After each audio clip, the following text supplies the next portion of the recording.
Hello everyone दोस्तों, अगर आपके पास कोई डीमेट अकाउंट है, ठीक है, आप ट्रेडिंग करते हैं, इन्वेस्टिंग करते हैं या कुछ भी नहीं करते, रेफर एंड अर्न के लिए कोई भी डीमेट अकाउंट आपने बनाया है, लेकिन उसमें आपका जो है अकाउंट जो बैलेंस है वो निगेटिव में यानी कि माइनस में चला गया है, तो ये वीडियो जरूर से आप वॉच करना, क्योंकि मुझे भर भर के कॉमेंट के माध्यम से सवाल पूछा जाता है कि आखिर मेरी डीमेट अकाउंट का बैलेंस निगेटिव में क्यों गया। ठीक है, बैलेंस निगेटिव में है तो उसको क्या क्लियर करना पड़ेगा, भरना पड़ेगा, अगर मैं नहीं भरूंगा तो क्या होगा। बहुत सारे लोगों को जो है बहुत ज्यादा दिक्कत हो रहा है, कंफ्यूजन है, तो इस वीडियो के माध्यम से पूरा कंफ्यूजन क्लियर करने वाला हूं। जरूर से इस वीडियो को वॉच करना। अगर आपका बैलेंस निगेटिव में है या आपके पास एक डीमेट अकाउंट है तो आप इस वीडियो को पूरा जरूर से देखना। चलिए शुरू करते हैं। देखिए, डीमेट अकाउंट का बैलेंस निगेटिव में जाना, डीमेट अकाउंट का मेंटेनेंस चार्ज क्या होता है, डीमेट अकाउंट का बैलेंस माइनस में क्यों जाता है, इन सारे सवालों का मैं आपको जवाब इस वीडियो में देने वाला हूं और आपको फुल क्लियर बताने वाला हूं कि कैसे आपको क्या करना है आगे अगर आपका बैलेंस निगेटिव में चला जाता है तो, और क्या आपका ये पैसा निगेटिव में जो उसको भरना पड़ेगा। अगर आप नहीं भरते हैं तो ये बढ़ेगा कि नहीं बढ़ेगा, और बढ़ेगा तो कितना % से बढ़ेगा। ठीक है, सब क्लियर बताने वाला हूं। तो सबसे पहले ये जान लेते हैं कि क्या आपका जो बैलेंस है निगेटिव में गया है डीमेट अकाउंट में, तो वो बढ़ेगा कि नहीं बढ़ेगा। तो ये जरूर बढ़ेगा। अगर आप उसको वैसे ही छोड़ देते हैं तो अगर आपका बैलेंस अभी 500 रुपए माइनस में है तो वो 1000, 1500, 2000, 5000 भी हो सकता है, क्योंकि ये आपका जो है ना सालाना 18 से लेकर के 21% तक बढ़ता है। अगर आपका 500 रुपए जो है माइनस में है तो उस पर 18 से 21% तक का आपका सालाना वहां पे लगेगा,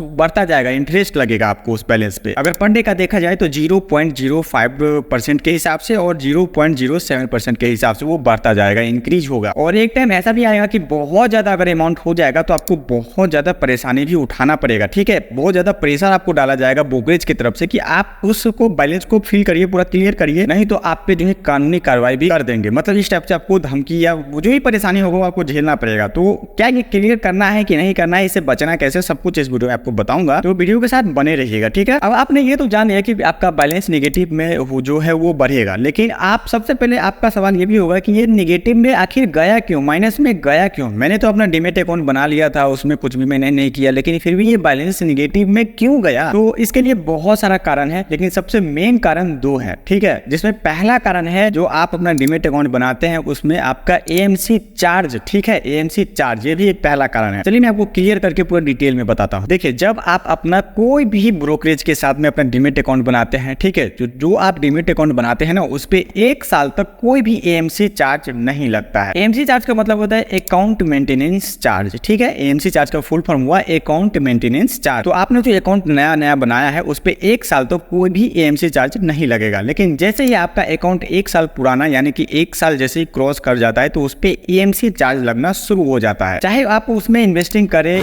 ट्रेडिंग करें या कुछ भी नहीं करे, उससे मतलब नहीं, लेकिन उस पे AMC चार्ज जरूर लगेगा। अब बहुत सारे लोगों को ये पता ही नहीं होता है कि AMC चार्ज नाम का भी कोई चीज है जो चार्ज लगने वाला है आगे, लेकिन वो अपना डीमेट अकाउंट तो बना लेते हैं, लेकिन जैसे ही 1 साल क्रॉस होता है उनके डीमेट अकाउंट के साथ में 1 साल पुराना होता है तो उनके साथ ये प्रॉब्लम होना शुरू हो जाता है और उनका जो बैलेंस है निगेटिव में जाना शुरू हो जाता है, यानी कि वो चला जाता है। डीमेट अकाउंट तो आजकल लोग रेफर एंड अर्न के लिए भी ओपन कर लेते हैं। अपना डीमेट अकाउंट किसी भी ब्रोकरेज के साथ में बनाते हैं और उसको रेफर करके कुछ पैसा कमाने के लिए भी अपना वहाँ पे डीमेट अकाउंट बना लेते हैं, तो उनके वजह से भी आपका जो है बैलेंस नेगेटिव में जा सकता है, क्योंकि आप उसमें कुछ भी यूज नहीं कर रहे हैं, इन्वेस्टिंग ट्रेडिंग फंड कुछ ऐड नहीं कर रहे हैं, तो उसके वजह से आपका जो है वहाँ पे AMC चार्ज माइनस में चला जाएगा। लेकिन जब आप अपने वहाँ पे डीमेट अकाउंट में फंड ऐड करते हैं, इन्वेस्टिंग करते हैं, ट्रेडिंग करते हैं, तो आपका जो AMC चार्ज होता रहता है, तो आप जो फंड ऐड करते हैं उसी में से वो मैनेज होता रहता है और आपको नेगेटिव में बैलेंस शो नहीं करता है। तो अगर आपने रेफर एंड अर्न के लिए अपना डीमेट अकाउंट ओपन किया है या आपने डीमेट अकाउंट ओपन करके ये सोचा होगा कि बाद में कभी इन्वेस्टिंग करेंगे, तो आपके साथ जरूर से ये प्रॉब्लम हुआ होगा और आपका बैलेंस नेगेटिव में गया होगा, क्योंकि AMC चार्ज उसमें लगता है 1 साल पुराना होने के बाद। ये था पहला कारण। दूसरा कारण ये भी हो सकता है कि आपने कोई मार्जिन फंड दिया हो या आपने फंड से कुछ ज्यादा ही ब्रोकरेज बना दिया हो, तो इस कंडीशन में भी आपका जो है वहाँ पे